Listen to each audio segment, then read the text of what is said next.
But I want to give a big shout out to the pub in Dirranbandi tonight because they are all standing by and they're all watching the great work of Andrea Crothers, who does excellent work for us normally in Melbourne. She can do it in Canberra. She joins us on Our Town all the time. And she's out covering the big dry at the moment. You might have seen her with Peter Credlin a bit earlier in the evening. Well, she had the opportunity to sit down and have a chat to someone today in Dirranbandi, Steve Burnett. And Steve Burnett is a stock agent, and he's talking a lot about the effects of the drought. If you want more info, you go to skynews.com.au. But a big shout out to Steve and everyone watching us right now in the pub in Dirranbandi.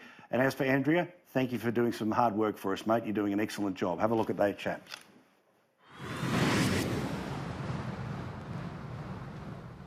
G'day, Steve. Thanks for joining me tonight. Yeah, all good, Andy. Now, you've been here for over 30 years as a stock and station agent. Just how bad would you say conditions are now? Well, you can't really describe it in words. You know, everybody's got their different take on it, but, you know, when you've got people confidently saying that, the banks aren't going to go any further, and that their future will not, is not going to be out here, that they're going to have to go. Well, you know that, she's a pretty fair income, full-blown drought, yeah. The people will be walking away? Yes, yeah. No, they will be. There will be people that, there's going to be a lot of carnage out of all this. Yeah, a lot of people won't survive it, yeah. Obviously, the Millennium Drought was extremely terrible for everyone out here. How would you say this drought then differs? Oh, yeah, it's just been going on for so long. We, the last half of 2012, we had 50 points of rain.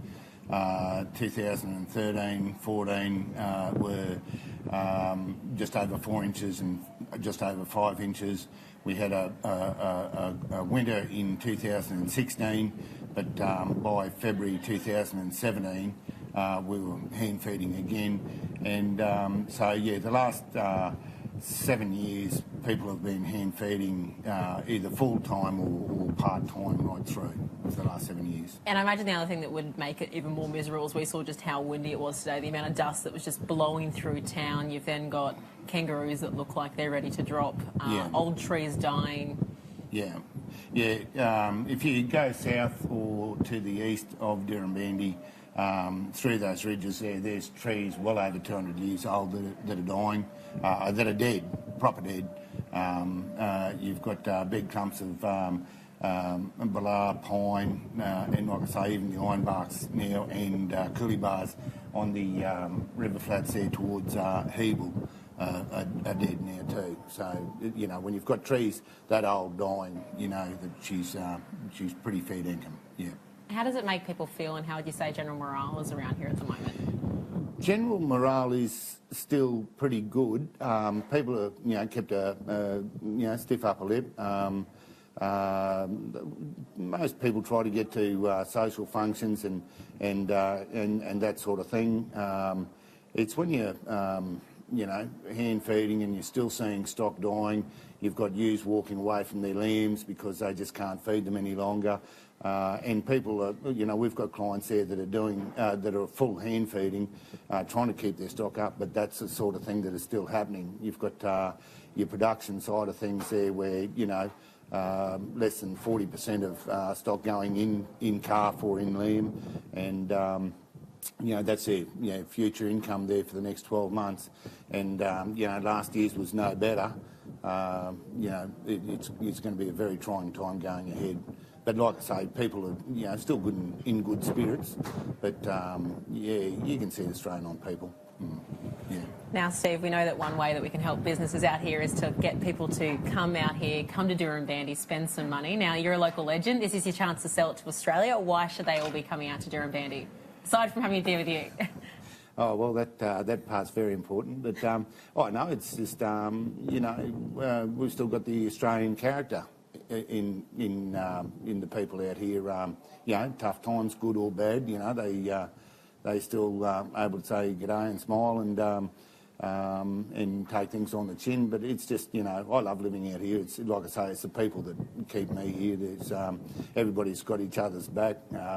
It's a good place to live and bring your children up, and it's just a good, fair income, wholesome district. It is, it really is. I love it here. Yeah.